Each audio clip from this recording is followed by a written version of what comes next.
Hi, friends. I'm not anti-shelter or other forms of interim accommodation when housing is being constructed.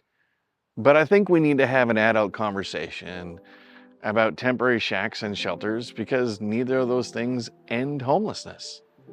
They can provide a safe place and they can provide really intensive staff engagement. But that shelter just takes homelessness out of sight. Those shacks just take homelessness out of sight. They don't actually provide people a home. Imagine there were a lot of people in your community in need of healthcare. If people cannot get their healthcare needs met any other way, they're going to go to the ER, even for routine injuries and ailments. That's a really expensive way to deliver healthcare. Much like it's more expensive to provide shelter for a month than it is to provide supports and housing for a month.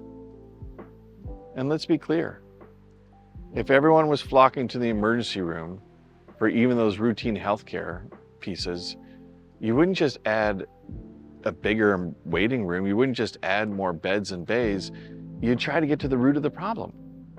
Like maybe there's not enough general practitioners or urgent care clinics or community medicine programs. And that's like adding more shelter spaces and putting up fields of shacks without concurrently investing in housing. Municipalities keep saying things like, housing is the job of senior orders of government. And that's most often true.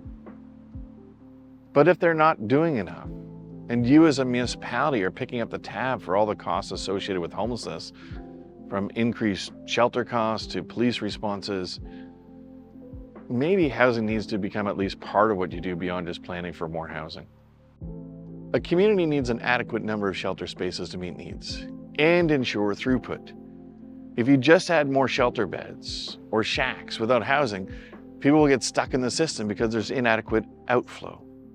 Start by looking at the average length of shelter stay across all shelters, and not just any particular shelter stay, you gotta stitch them together.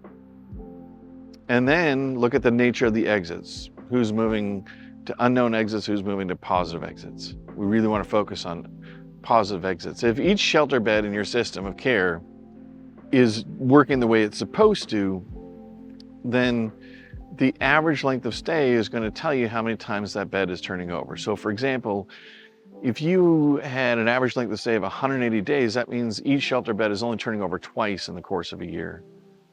If you wanted to decrease the length of time that people are staying in shelter to half that, you need 4 housing solutions for each shelter bed. Figure out how many permanent shelter beds you need and how many beds are required until the housing situation is better sorted out. Just remember that temporary solutions are very hard to wind down. Don't just think of seasonal solutions. People who are homeless die year-round, not just winter. If you're going to add more shelter spaces that are permanent, can I recommend that you please consider multi-story facilities where the shelter is on the ground level and supportive housing is built above to the maximum allowable density for the site. Too often, shelters do not reach the maximum density permitted by zoning laws.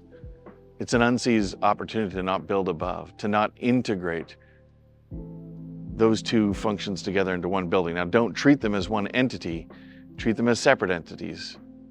They have separate entrances. Speaking of zoning and planning, I also recommend the brave move of allowing shelters as of right. Decrease the conflicts with businesses and neighbors from a land use planning law perspective on each and every shelter site. Treat the planning approach in the same way that we should be treating our response to homelessness these days, which is as a crisis that needs different thinking.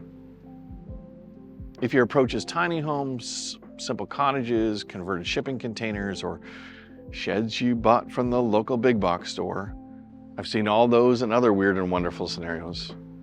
Make sure that the dwelling is designed for the environment, and don't just put them on brownfields or floodplains. Ensure there are adequate services available on site, and compare the cost per square foot of whatever the structure it is you're preparing with the cost per square foot of doing more dense building designs or a more typical shelter. And whatever you design, ask yourself, would I let my mother live here? Would I let my dog live here? And if the answer is no to either of those questions, then maybe your community needs to rethink its values. If you have an animal shelter that's better than a human shelter, that's a problem. Anyway, thanks for watching. Please consider subscribing.